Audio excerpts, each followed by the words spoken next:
Bueno, entonces continuando con la clase correspondiente al estudio de columnas, eh, vamos a establecer entonces los criterios de diseño como tal de las columnas, ¿cierto? Entonces vamos a involucrar este nuevo concepto que es la resistencia de diseño.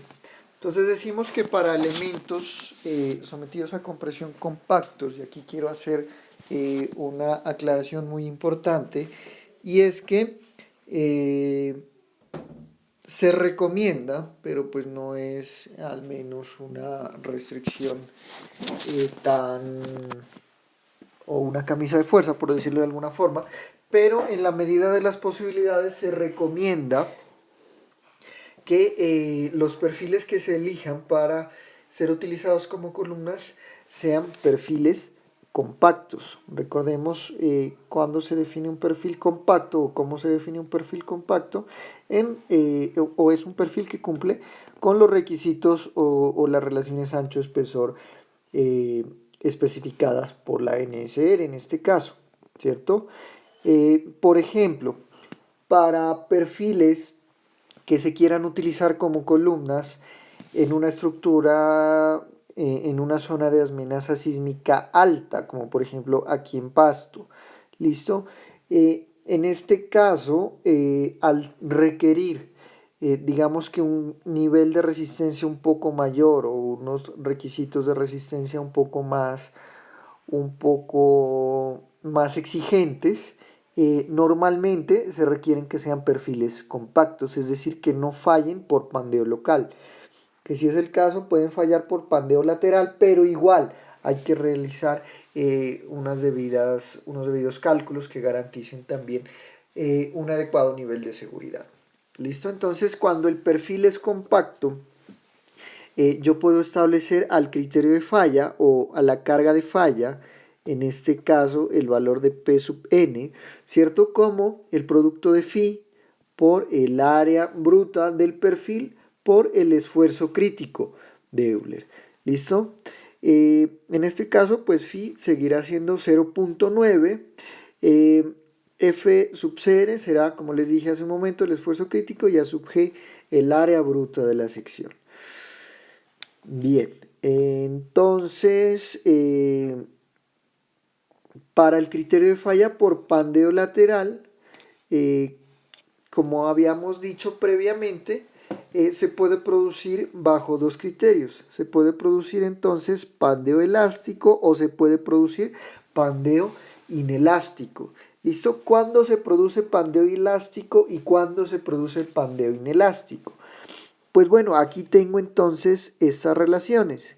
Cuando KL sobre R es menor a 4.71 por la raíz de E sobre FY, en ese caso entonces utilizamos esta ecuación y decimos que se nos presenta pandeo inelástico. Ojo con esa ecuación. Habíamos dicho que en el pandeo inelástico entonces se ve involucrado eh, el concepto de la resistencia del material, el cual observamos aquí, FY, ¿cierto? Lo podemos ver aquí, a FY. Eh, Involucramos tanto a FY como a F sub E. Bueno, aquí no se alcanza a ver muy bien, pero la idea es que se involucran esos dos factores, tanto FY como F sub E. Aquí nuevamente tengo a FY. ¿Listo? Entonces decimos que es pandeo inelástico.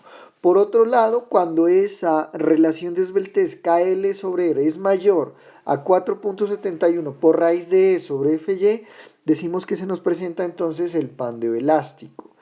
En esta ecuación del pandeo elástico podemos observar que en ninguna parte aparece FY. ¿Listo? En ninguna parte aparece FY. Por lo tanto, dependemos únicamente del esfuerzo crítico de Euler. Esto pues se traduce al final cuando una columna se denomina intermedia o cuando una columna se denomina larga, ¿cierto? Por acá entonces columnas largas y por acá columnas intermedias. ¿Listo? Ahí están entonces especificados cada uno de esos términos. F sub E es el esfuerzo elástico de pandeo, el cual ya lo habíamos visto previamente. F sub Y es el esfuerzo a la afluencia. Dependiendo del tipo de acero que yo esté analizando, pues puedo tener diferentes esfuerzos de fluencia. El valor de E pues, es el módulo de elasticidad, K es el factor de longitud efectiva, L longitud sin arrastramiento del miembro, de la columna en este caso, y R el radio de giro que gobierna en este caso el diseño de nuestra columna. Bueno, finalmente entonces se establecen unas recomendaciones, principalmente una relación de esbeltez límite. ¿Listo? La NSR entonces establece que como máximo la relación de esbeltez sea 200, o sea menor más bien que 200. ¿Listo? La relación KL sobre R debe ser siempre menor a 200. Cuando es mayor a 200, pues denominamos a la columna como columna esbelta. Por lo tanto, no es recomendable su uso, al menos desde el punto de vista sismo resistente. Bueno, para los ejes principales de las secciones se presentará un radio de giro en cada dirección, ¿cierto? Entonces, por ejemplo, si estoy analizando un perfil en I, entonces tendré un radio de giro en la dirección X y un radio de giro en la dirección Y, ¿cierto?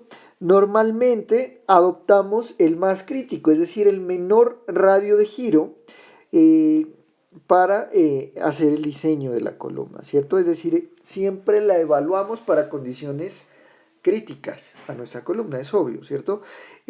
Finalmente, el proceso de la elección de un perfil, pues es un proceso iterativo. En realidad, no es un proceso en el que podamos elegirlo directamente, sino que elegimos un perfil en función de una relación de esbeltez, lo empezamos a chequear. Si cumple con todas las recomendaciones de las que hablamos hasta este momento, pues decimos que el perfil es apto para ser utilizado. De lo contrario, ¿qué nos toca hacer? Nos toca elegir otro perfil y adoptarlo hasta que cumpla entonces con los requisitos de los que ya hablamos en estas presentaciones.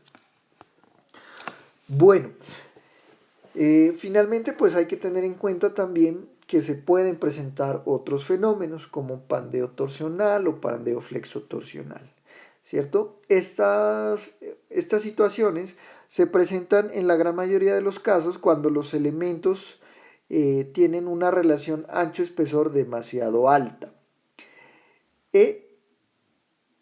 O también se presentan cuando tengo elementos con un solo eje de simetría.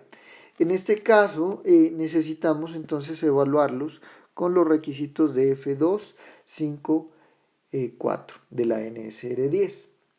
Sin embargo, para el contenido de este curso, pues nos vamos a concentrar en elementos compactos y elementos no propensos a este tipo de fenómenos.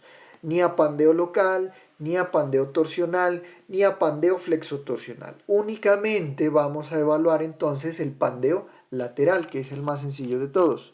Digamos que pues por obvias razones el contenido del curso no da para tanto. ¿Listo? Entonces aquí podríamos establecer como resumen lo siguiente. La resistencia de diseño de un perfil se reduce entonces a esta ecuación que observamos aquí, ¿cierto? Esta ecuación de acá. Es necesario entonces establecer los estados límites, pandeo torsional, pandeo local o pandeo lateral. Como les digo, pues en lo posible establecer al estado límite del pandeo lateral, para el caso al menos del alcance de este curso. Perdón.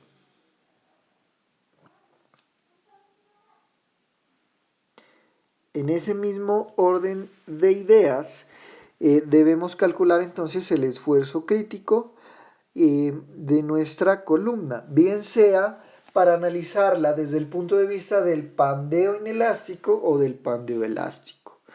Finalmente, entonces establecemos como recomendación, ¿cierto? No necesariamente es una exigencia de la norma como se los había dicho hace un momento, pero sí una recomendación es no trabajar con perfiles esbeltos, en lo posible trabajar con perfiles compactos, ¿listo? Con el objetivo pues de evitar que se nos presente tanto el pandeo local como el pandeo torsional. En esta gráfica de la parte derecha entonces podemos observar algunos requisitos. Listo, entonces lo primero que realizamos durante el proceso de elección de un perfil es verificar si cumple con los requisitos ancho-espesor. Si no cumple con los requisitos ancho-espesor, entonces nos remite a la sección F257 de la norma, la cual, como bien les dije, pues la idea es que no será el alcance de este curso. En lo posible, entonces, vamos a elegir perfiles que sí cumplan con los requisitos ancho-espesor. Esos requisitos ancho-espesor, entonces verificamos si tienen dos ejes de simetría. Si tienen dos ejes de simetría, son propensos a fallar por pandeo flexotorsional. Por lo tanto, tendríamos que irnos a la sección F254 o F255 de la NSR 10, lo cual, vuelvo y repito, en este curso no vamos a alcanzar a verlo. Por lo tanto, vamos a seguir por el camino vertical de este diagrama de flujo. Bueno, lo siguiente entonces sería establecer la relación KL sobre R, ¿cierto? K entonces lo vamos a determinar en función del tipo de apoyo. Si estoy analizando una columna de un pórtico, pues ya sabemos que debo analizarla a partir de los nomogramas. Y la longitud y el radio de giro, pues ya sabemos a qué hace referencia, ¿cierto? Si es menor a 200, decimos entonces que es un perfil, que no es un perfil esbelto. Por otro lado, si la relación de esbeltez es mayor a 200, decimos que es un perfil demasiado esbelto, por lo tanto, no recomendamos su uso. En este caso, pues deberíamos regresarnos al inicio del nomograma. Si cumplimos con esas relaciones, entonces establecemos la relación KL sobre R. Si es menor o igual a 4.71 por raíz de sobre FY, entonces decimos que se nos va a presentar pandeo